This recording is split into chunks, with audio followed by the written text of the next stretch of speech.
Bagbin back into TV. It's when them saying no face that would back into TV. So, messages come on me now chat or other platform now my comment section as. And more infused so we notification by no so my same be able broke into TV no. Why face facing na winya and semi beauty no one near costo. Ewo umaganim. More money into TV there. Oba fe semi if ya can nya ebejina hase. No, my moon some mamma no and I'm a debro, no so when you be no we who near coso ewo umaganim. Any sort of fuck I'm when, Nemu and you could see would do back could be a she say, I bet so your console. I came to TV, Mamma say next year with dear, in why a she in some more coso, Okudzeto Ablakwa, and who elderly ye pa ewo umaganim. Madam Use national security to demolish a wall around a piece of land belonging to the Ghana Prison Service. Professor Kwaku Appiah, the staffer, is in legal battle with the prison service over that piece of land in the Roman Ridge area of Accra. Listen to Samuel Okudzeto Ablakwa make the claim on the floor whilst he was asking the minister questions. So here we are.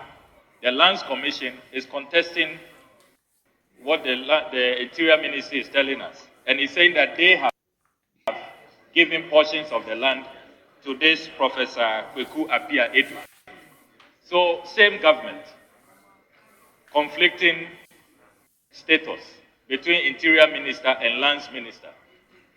What are you going to do to really resolve this matter and get the Lands Commission to align with the position of your ministry, so that we can protect the Bosta Institute lands, which belongs to the Ghana Prison Service? This gentleman, Professor Kwaku Appiah Edu, who is a senior advisor to the Vice President of the Republic of Ghana, His Excellency Alhaji Dr. Mahmoud Bawumia,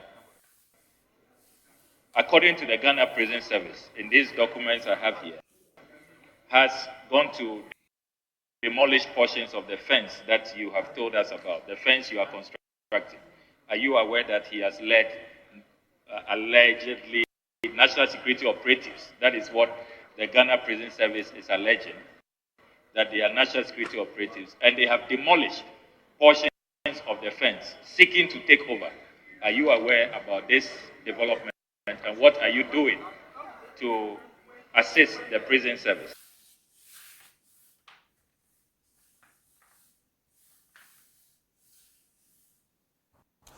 Well, the Interior Minister, Henry Korte, says the claims are not true. In question is a distinguished gentleman, and for the records, when this matter started, he was not working for the Vice President. Mr. Speaker, the fact that somebody is working for a politician does not restrict him or her from pursuing his or own private business. So that has to be cleared. Mr. Speaker, he did say, and he said it's alleged.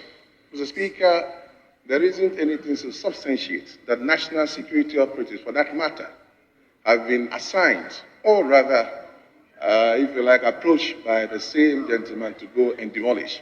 And thirdly, it has not come to my attention that same has been done. I thank you very much, Mr. Speaker. Well, meanwhile, Henry Korte has also informed Parliament a private developer has entered into an agreement with the Ghana Prison Service to redevelop the service barracks here in Osu in Accra. The current barracks will be demolished and housing infrastructure developed by this private developer, who will take a piece of the land afterwards. Listen to his interaction with Northern MP Samuel Okudzeto Ablakwa on the floor of Parliament. Mr. Speaker, the barracks buildings are in a very deplorable state and have remained an issue of concern for prison authorities over the years.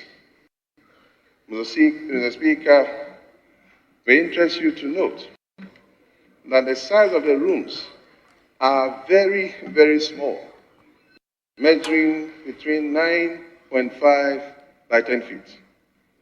Mr. Speaker, most of these junior officers occupy single rooms with their families and have most of their household items, such as furniture, electrical appliances, and others, being kept on the verandas.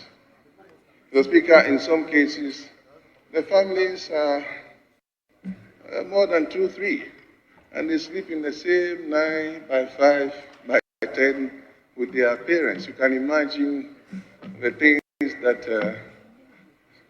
Mr. Speaker, over the years, the prison authorities have been struggling to secure funds to expand and improve upon accommodation at the barracks without success. The service has for the past 20 years received proposals from developers for the development of the headquarters and the barracks in order to address accommodation challenges for the officers, but same has been unsuccessful. This can be attributed to the fact that either developers could not meet the needs of the service or they lost interest along the line. Mr. Speaker, in 2021, Ghana Prison Service received a proposal from a developer for the development of the cantonment's barracks. The proposal met the expectations of the service, under which accommodation ranging between 1-bedroom apartments to 3-bedroom apartments would be provided for 440 officers, as against the current 330 within the barracks. Mr. Speaker, the project will also see the construction of a new headquarters building, and all other existing structures will be redeveloped into modern facilities. Right Honorable Speaker, this proposal has been received and endorsed by the officers as well as the Prison Council Service. Mr. Speaker, I want to find out from the Honorable Minister for the Interior that this proposal from the private developer, what is the developer getting in return? I don't believe that this is some Father Christmas who has just descended upon the prison service to do them a favor. What is he getting in return? Is he getting portions of the land? If he is, what sites? What acreage? Let's know what the consideration is. Thank you, Mr. Speaker. Obviously, the developer would want to get portions of the land. Mr. Speaker, I do not have the accurate size or measurement of the acres of land that the developer would get.